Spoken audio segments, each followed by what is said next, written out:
Flesh and Blood Philadelphia World Tour loot. What's up, D-Gens? This video is going to be a slightly different video. Excuse the face mask. I am going to be checking out, or rather they are going to be kicking me out of the room shortly.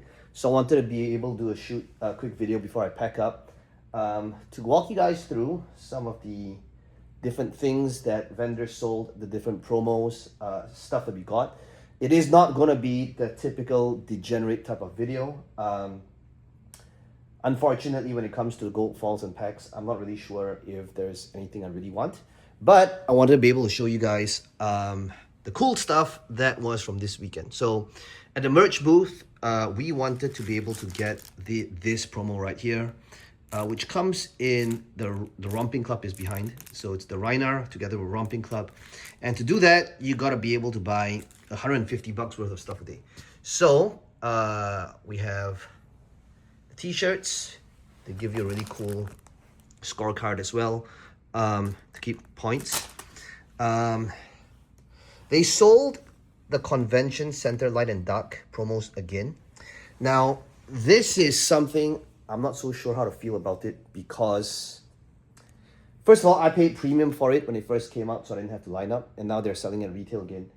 Let me know what your thoughts are. I know many people, when it first came out, they took the effort to line up, and then, anyway, I think that's a topic for another day, which is like reprinting of promos and not being really exclusive when it's supposed to be. Anyway, so we'll leave that for another video. Let's talk about the stuff that we got. So as you guys know, whenever I go to different events, some of the things that I love doing is my real memento of the event is when I get all of the artists to come together to draw something that is kind of like the most meaningful sketch for them. So this, I will always take like the main playmat, and you can see there were 5 artists in total. Some notable ones I want to mention, like, Mark Poole for this sketch over here. Some of you may know, like, Magic the Gathering was what got me started in TCGs back in 1995. I started a revised edition, and the first time I met Mark Poole, this was in Tampa in Florida, and I said that I've been following his work since 1995, and he actually drew me a Bird of Paradise on the playmat. So this time we have a Library of Alexandria, very, very cool. Take a look at the details.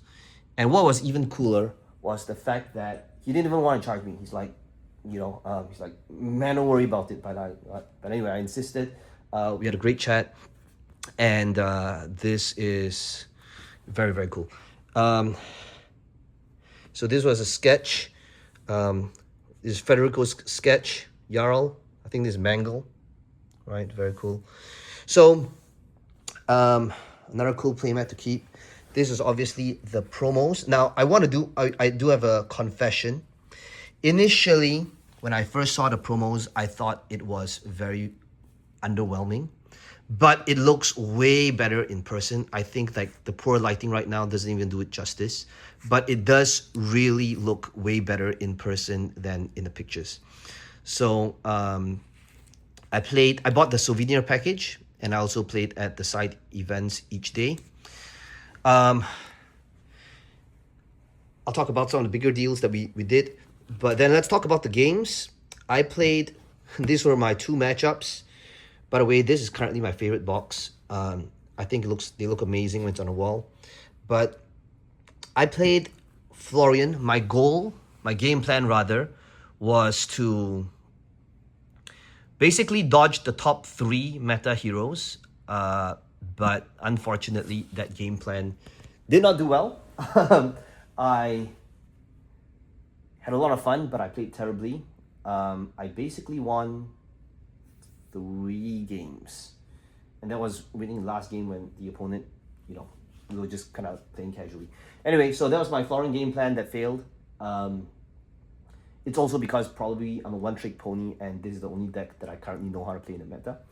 But Briar, on the other hand, In the Calling LL format, I was 5-2, and I needed to win my last game. But I lost. But the crazy thing about this deck is I picked it up a while back, maybe about a month and a half ago.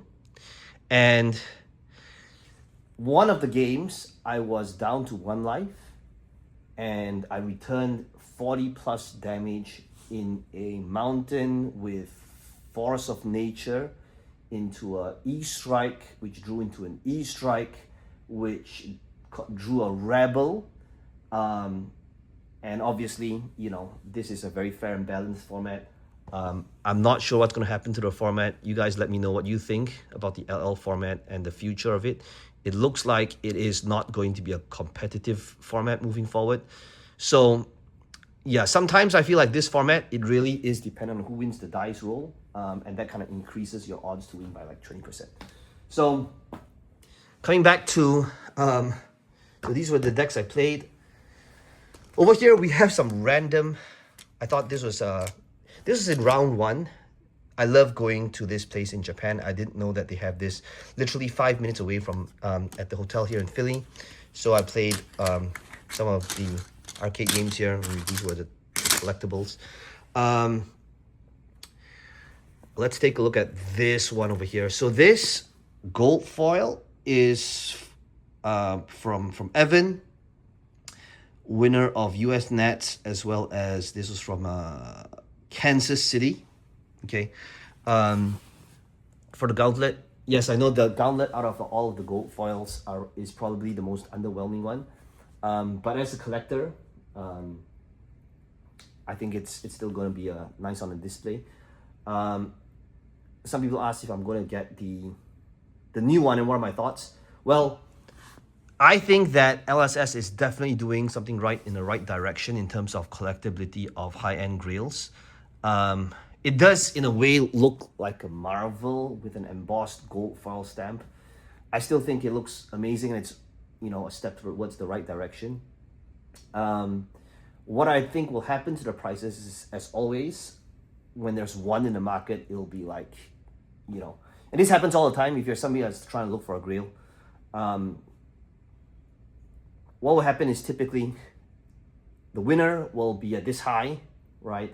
And will ask for a price point that may not necessarily be reasonable. And if you're not in, you know, an urgent, motivated state to buy it, which you shouldn't be, just hold off. And eventually what will happen is, well, reality will happen. They'll go back to real life and realize that, hey, wait a second, I'm just staring at this cardboard every day, and prices will go down. So anyway, that's how I think about foils. So these were the different exclusive sleeves that were sold here, together with this. Oh, and coming to this, you might wonder why there is a Marvel Masterpiece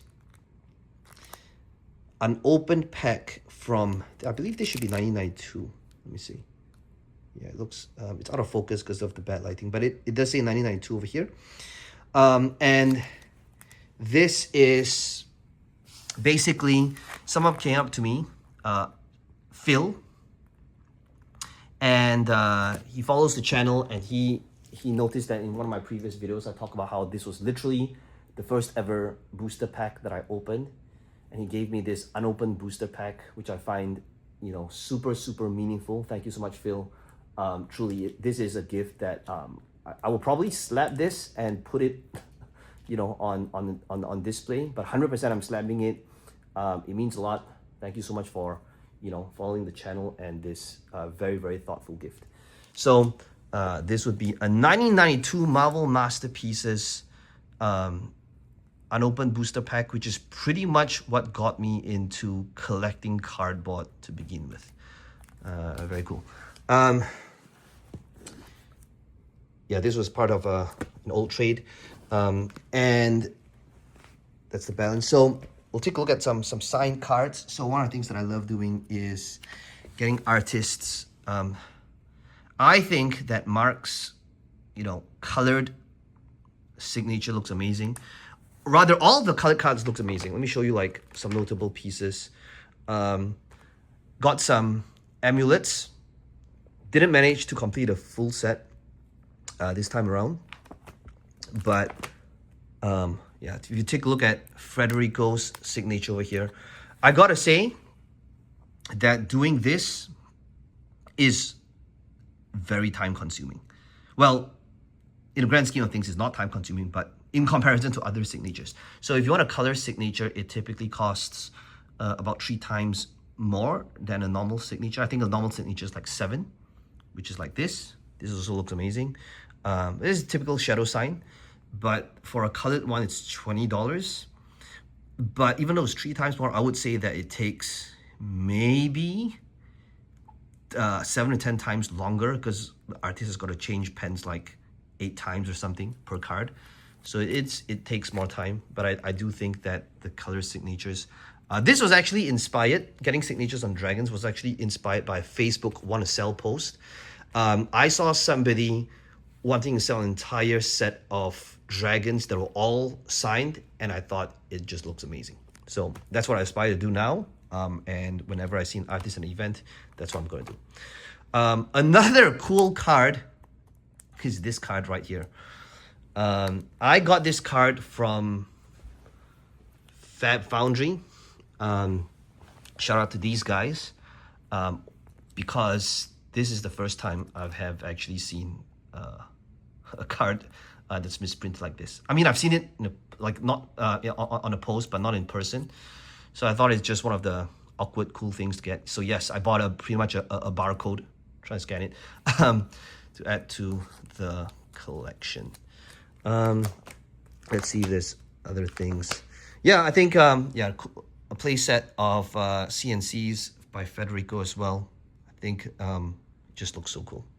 Anyway, I think that's pretty much it. Again, I'll probably talk about my thoughts on collectability and why you probably haven't heard me talk about, gold packs or opening them in a while.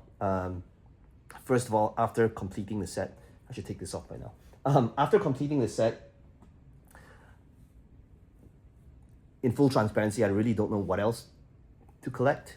I think that, and I've also been dabbling with other games like Grand Archive, not in terms of playing, but like collecting them.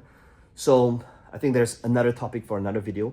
But let me know in the comments below, what are your thoughts on the current state of collectability of Fab, the future, and what you have been collecting. Until then, I'll see you in the next video. And as always, for more questionable financial advice, subscribe to the channel, and I'll see you in the next one.